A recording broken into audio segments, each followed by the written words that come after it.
So this isn't how I planned to start this secondary channel of mine, especially since I had a few other videos. One talking about Halo Infinite, one talking about Saints Row Reboot, and then one talking about the state of Ubisoft. But I think since I mostly do cover video games or anything YouTube, I think this is very important to talk about since it is still fresh. As of today, this video is being recorded September 2nd, 2022. Earlier this morning, I saw a video in my notification box from a very well-respected video game analysis YouTuber called nerdSlayer.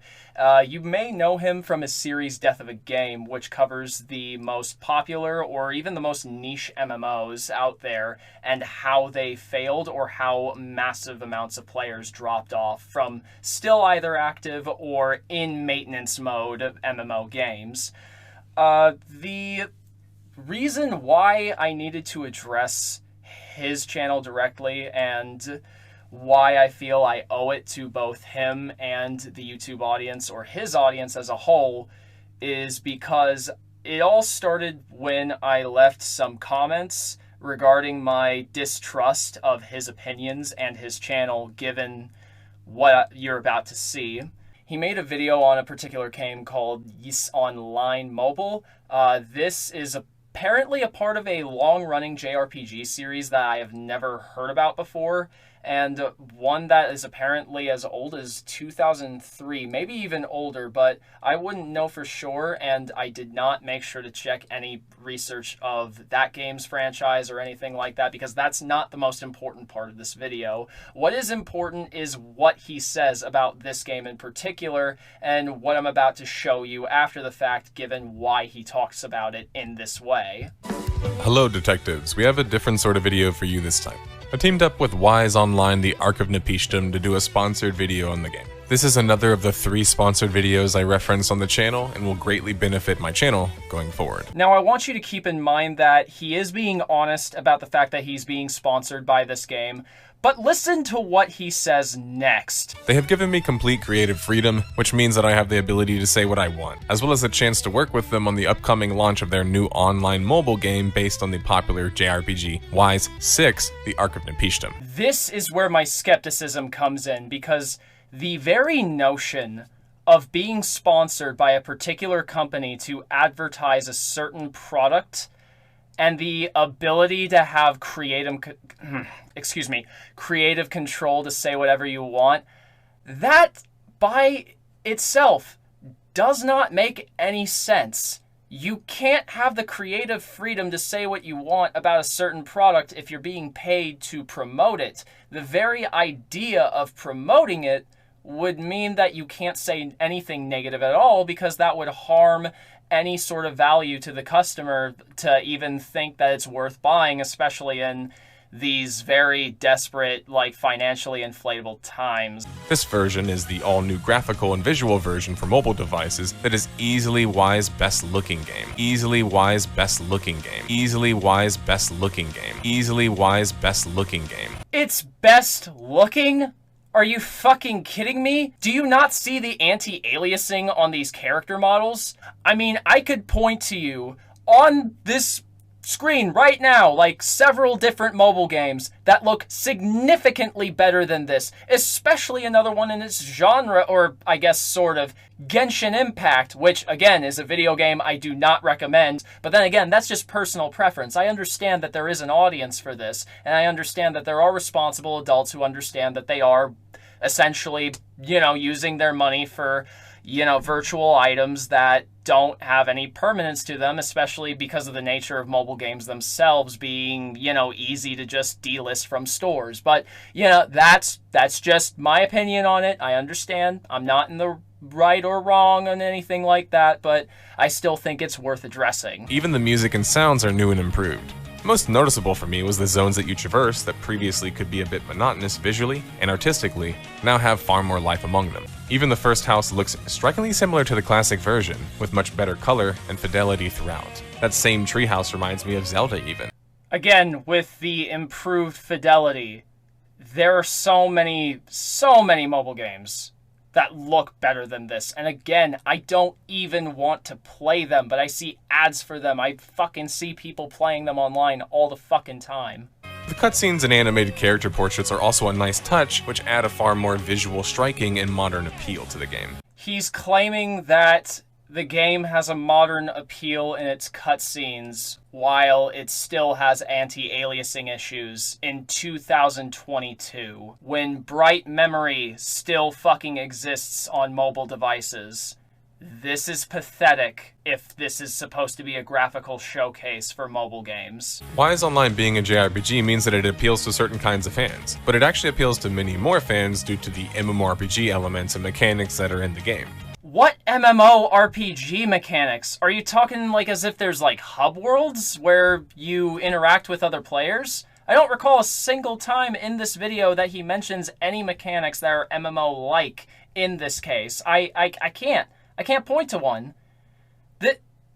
This is bad. This doesn't make any sense so far. What kind of MMO? Is it more like a Destiny action-based MMO where you're supposed to meet people in specific areas? Or is it something more, say, like World of Warcraft where you could literally explore and run into other players? Or again, at least World of Warcraft pre-Desolation, I guess. Again, this just doesn't make any sense as a video, especially videos that this guy normally makes. But again, we're going to get to that. Also, if you think I was saying Yeast wrong because I mentioned that it's called Yeast and not Wise like he says, there are comments and especially multiple sources on the internet that I could back up that he got the pronunciation of the game wrong. I mean, if you'd think a sponsor would care about their product being promoted correctly, that they would give him the proper pronunciation of the game. Like, it's not pronounced Wise. I'm not even a fan, and I did some basic-ass research to fucking find out that it's not pronounced like that, which screams something I'm gonna bring up in just a bit. But for JRPG fans like myself, the game should feel pretty much right at home. And if you played the previous version like myself, then you will be impressed by how much life they managed to breathe back into this nearly 2-decade-old game, including all the new innovative mechanics in the online RPG space which make it feel more like an MMO, such as the mentorship system and even a full-fledged marriage system. Breathe life into a 2-decade-old game. And what was the other thing? Oh yeah, adding MMORPG elements into it, such as a marriage system and a mentor system. MMORPG? Both of those systems were included in Skyrim. What makes both of them any less better in an online space? Like, where are the other extra features that MMOs usually have on, say, PC? Or is this just a different kind of MMO or a different kind of age of that? Like, this... Your description of what makes an MMO in this case doesn't make any sense given the history of videos of other MMOs that you've covered, or especially what makes an MMO, a video that you created not too long ago, might I add. Again, I have no idea what's going on here at all. The boss fights in Wise Online the Arcanapetium are competitive with just about any other mobile game on the market. The boss fights in Wise Online the Arcanapetium are competitive with just about any other mobile game on the market. The boss fights in Wise Online the Arcanapetium are competitive with just about any other mobile game on the market. Contends with other mobile games. The boss fights contend with other mobile games. I don't know about that, Chief. Like, not really a lot of mobile games have improved their JRPG or ARPG standards since 2015, and I have not seen any proof from that since. Raid Shadow Legends is a joke. Genshin Impact is just a couch clicker for people to get underage-looking waifu. And this game just looks like a JRPG from 20 years ago with one of the laziest coats of paint, and especially one of the most basic, if not barren, action systems out there in the JRPG market. This is not giving me enough information about why I'm going to enjoy it. He's just saying you are going to enjoy it. I wonder why that is. Mobile games are constantly pushing the boundaries and becoming more and more way better games than they were before. That is a basic and blatant fucking lie. Whereas some might say the mobile market is all about making money, I found Wise Online the Arc of Nepishtim Mobile to be quite fair in that respect. I wasn't overwhelmed with things asking me to buy stuff or spend money upon playing the game, and the game and microtransactions stay out of the way enough for you to properly enjoy the story and the base game at the very least, which is more than most mobile games can say. The gameplay is also not bad for a mobile game, which is a compliment coming from a strictly PC player like myself. You found the microtransactions to be fair. And about your comment earlier that something about Ys is different compared to most mobile games just being about getting the bag, that's not true. This game has the same intentions as other free-to-play games. All of them are about nickeling and diming the players that are hooked to get whales so that they can stay financially sustainable for the rest of time. Or at least that's the goal of most mobile game developers, because they can just make a lazy, half-assed, 2003 looking game with certain bells and whistles touched up and just expect us to think that it's magically a better fucking experience when they've made it worse by making all the fucking game mechanics surrounding the fucking free-to-play nature of this game. It was a matter of time for mobile games to catch up.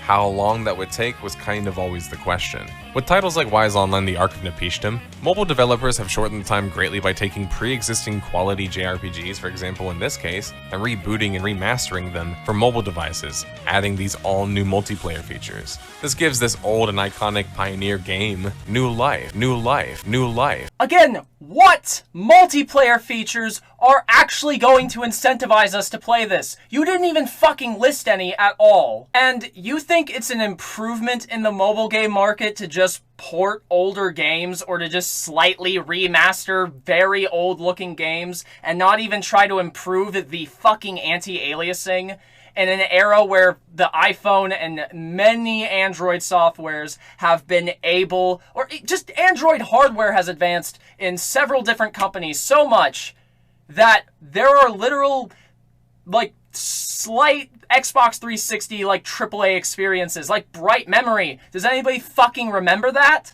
Like, this isn't an improvement to just fucking stagnate on the same games over and over again to just add microtransactions to them. Give me a fucking break. How could you recommend this to a fan of the series that didn't have these mechanics in the first place, especially for a game that they remastered for mobile that didn't have these mechanics in the first place? No, that should be viewed as a fucking betrayal to a series fan. But again, this is a sponsored video, not a critique, as you said before. We'll get to that. Also, simply speaking, a winning formula. Why make entirely new and risky stuff when you can innovate on top of an already good and quality game? Because they could have ported that original game to a, just every other fucking device without these pay-to-win mechanics. And you're seriously suggesting, as a YouTuber who has criticized other MMOs for copying World of Warcraft, you fucking have the balls to betray what you have said in several videos, and say that it's a better idea to just rehash the same fucking product instead of actually trying to make a new and riskier venture. That whole concept that you have of not taking risks and just getting what's easy financially, that's something that is about to be addressed with your channel and how you have viewed your content, or especially how you view your future success on this platform. This is where I unfortunately have to stop playing this video because it's just going to be more of me repeating the same thing.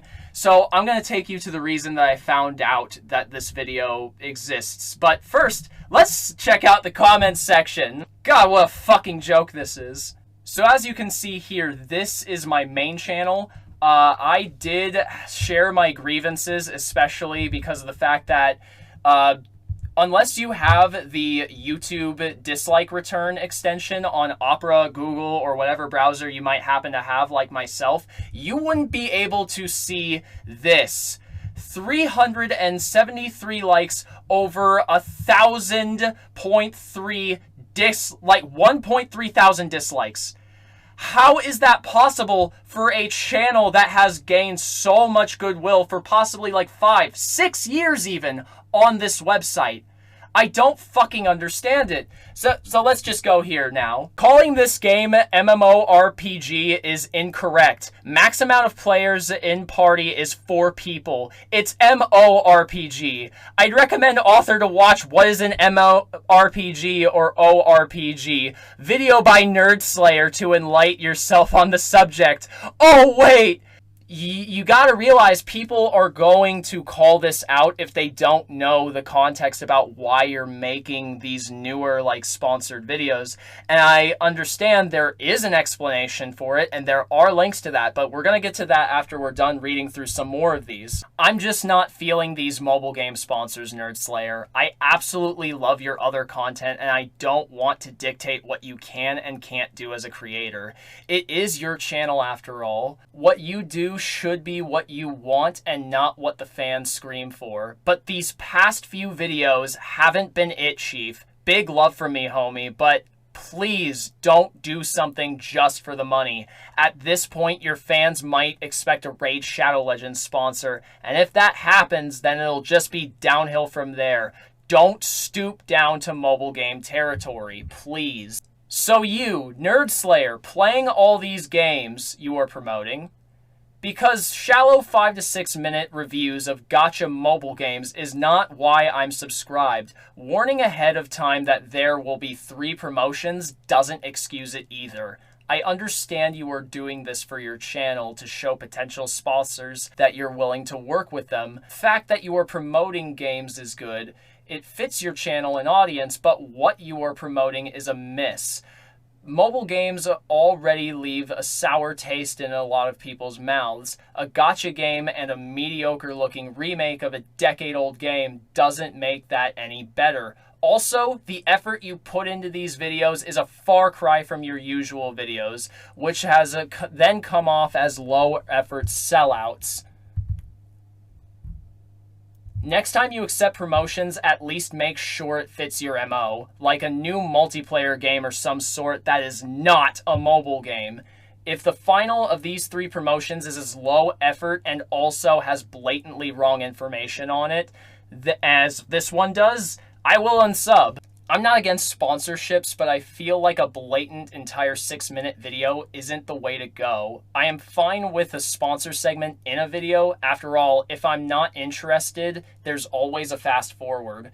But it's very disappointing as a viewer to see you upload and it's a 100% short sponsored video that is an obvious script. The only way I can see something like this working out for your channel is if you're able to script it and frame it as an investigation to see if the game is worth playing, with the obvious answer being yes, because of course it's sponsored. Lol. Edit. I didn't realize that you made 2 other videos exactly like this. You okay, bro? Like, are you going to lose your house soon or something? Because this is like the definition of selling out. If your need... sorry, that's a little typo there. If you need additional funds to keep going, you could just tell us, man. I've watched you for years, but if you need more funding to keep going, I'll join your Patreon or something. I'd rather you'd be honest with us than more shitty mobile game ads. You're kinda shooting yourself in the foot in the long term with these. If I was a newer fan, I would have unsubbed upon seeing this instantly. Not even doing enough research to learn the correct pronunciation of the title of the game that you could have been paid to promote is some embarrassingly poor detective work, to say the least.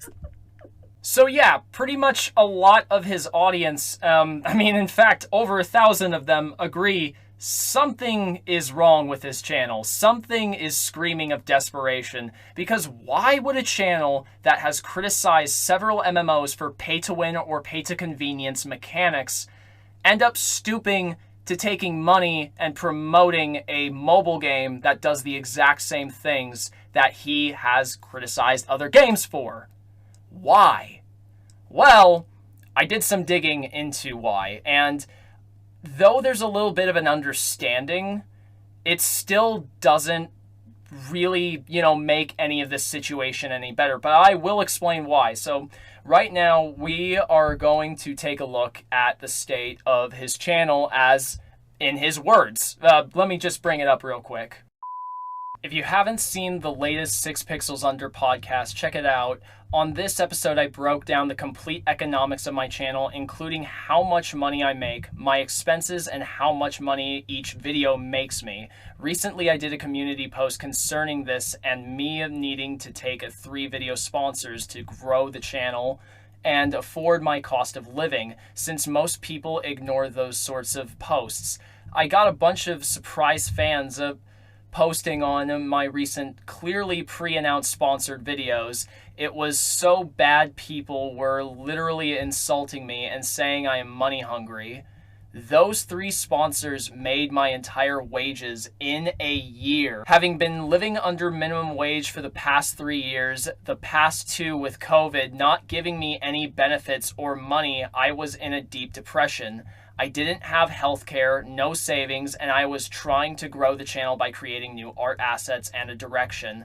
I have PTSD, CTE from martial arts and football, and general anxiety and depression on top of those triggers. Unfortunately, this decision actually was the most predicted by my health, and I need to afford better healthcare.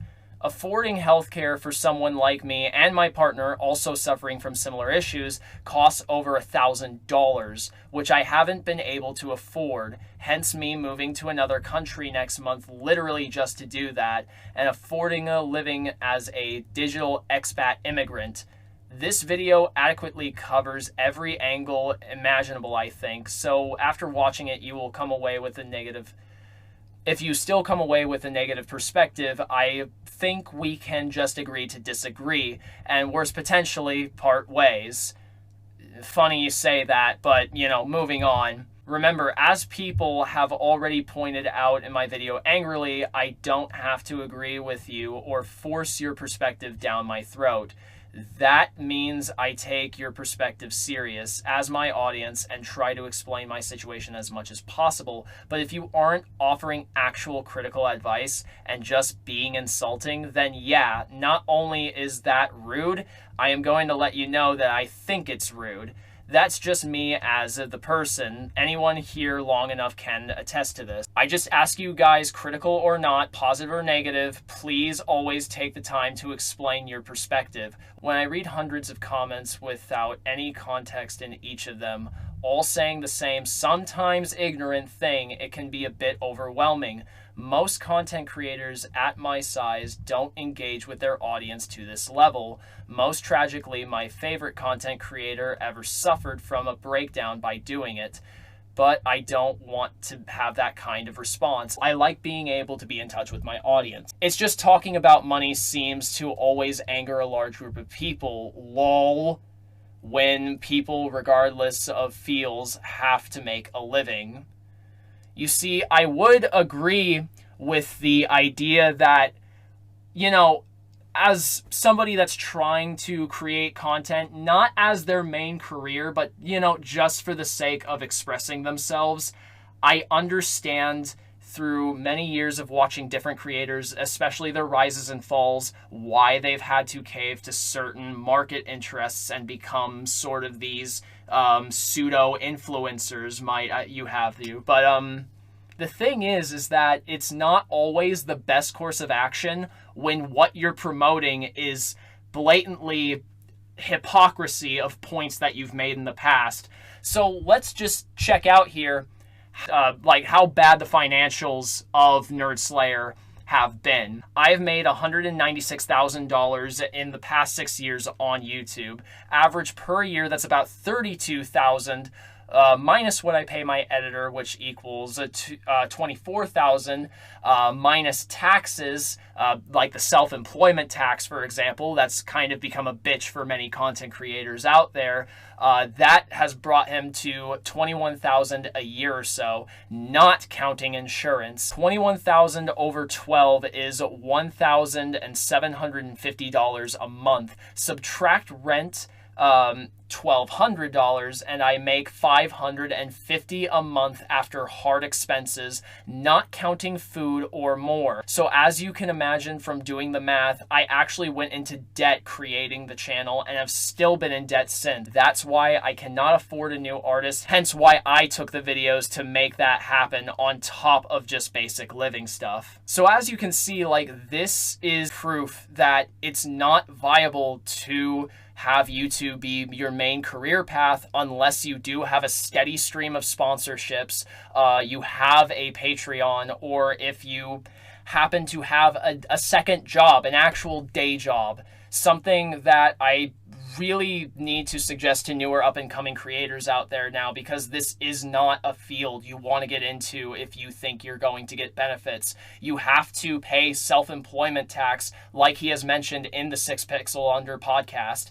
You have to take into account how much you spend on food, especially because the cost of food has increased significantly in the last 2 years alone, especially with supply chains getting ridiculously bad. You have to take into consideration other members of your household you're living with, especially your romantic partner, or in my case, kids. Like, it's not a viable job being a content creator anymore. You need to have other sources of revenue, which is why I completely understand why he needed sponsors. But the thing is, he already had sponsors to begin with. He was sponsored by Manscaped. He was sponsored by fucking Squarespace. And there are plenty of Death of a Game videos to back this up. He's had sponsors in the past, and he's had good relationships with them. If you're being sponsored to promote a game, they give you a script. And the fact that he's not honest about those particular details, that is what insults me. So let me just pull you a clip from that podcast that proves my point that he's not completely genuine about how he's trying to separate his main content to his sponsor content. But even if I did, essentially, Total Biscuit has sponsored videos. So it was like this realization of like, wait a minute, I can put out videos that are clearly marked as advertisements, which means that if you know how to read, that's a snarky comment, I guess, like Willow would say, you know that that's an ad, right? And if you can listen to me speaking after seeing any of my other videos, you can also intuitively feel that it is. Now, the one thing that I want to address, and Maghorn's here in chat brought this point up, and other people did too, is that some people's criticism is that if they wanted to see an ad, they wanted to see an ad more in the style of like a deep introspective or like a deep dive, almost a borderline review of a game. That's what they wanted to see. But here's the thing. That's not what I was paid to do. I wasn't paid to review the game. I was paid to review the news and talk about the game launching. And so that is advertising the game, which means that there's some details in the game, but it actually doesn't tell you about the game in some deep way, right? It isn't some deep impressions like, not all impressions are deep, but I'm saying a deep impressions like Lazy Peon does, and it's not a full review, right? So it's essentially an ad. No more than just an ad. If you truly cared about anything you just said, about separating this as an ad instead of your normal videos, you wouldn't have fucking said this blatant lie that was at the beginning of your video, which I'm gonna pull back up. They have given me complete creative freedom, which means that I have the ability to say what I want. Right there, you lied.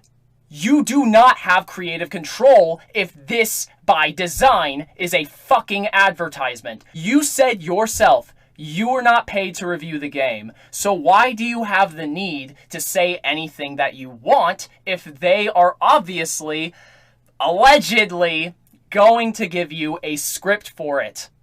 This is the same fucking shit we've seen with several video game reviewers and Rage Shadow Legends. Again, there is no shame in getting the bag. The biggest concerns I have here is that the whole video, the whole video is surrounding an ad for a game that he does not care about because he can't even fucking pronounce the title right. And not to mention blatantly lying about the state of the graphics, the state of the combat, blatantly lying about the fact that the microtransactions are fair.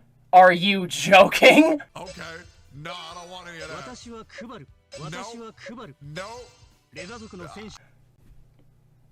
No, no, I can't prove that. There are so many people on your channel who were ready to help you, but I do understand times are tough. Not everybody is willing to pay for you on Patreon. We all could understand if you had to take a break from YouTube in general and had to find other living. We would have understood that. We would have understood there had to be a hiatus in nerdSlayer videos. And, you know, as much as it pains me to say this, this reminds me why I can't view YouTube as a job. Why many other YouTubers should not consider this being a job. Because you have to make deals with the devil like this. But it's fucking difficult for me to put full hate on the guy because, again, he brought himself into debt because of making this channel and because of how far he has put his work into this channel for 6 years and not enough reward to show for it. Because I get it, there are a lot of people using ad blocker. I get that not everybody's willing to pay to support a creator on Patreon because they don't have the funds themselves. I get that you can't rely on AdSense alone. I get it. And I get that sponsors are the necessary evil of this market now. You have to at least address the fact that you were given a script. If you are not allowed to address that fact from the company sponsoring you, then that is bad news about the company. And the last point I want to make, it is not okay to constantly, for years, criticizing other developers and other publishers for the same practices if you're going to cave and promote a game that does the same things. You need to be consistent about your opinions. You need to be consistent about your beliefs and your passions. You cannot sacrifice those because of money. I understand these are desperate times, but this is exactly my point. You need to find a second job if things are really this bad. Or you need to find a job, a real job, not one that's reliant on ad revenue or the algorithm. It's dangerous, and it's going to make things worse, especially regarding someone like myself who understands, you know, your mental health, especially dealing with anxiety and PTSD myself. And I really do wish you the best of luck. But until then, this was not the right way to go. This is Halfrican-Jones, and this has just been another rant. I'm sorry, guys. I'm gonna go.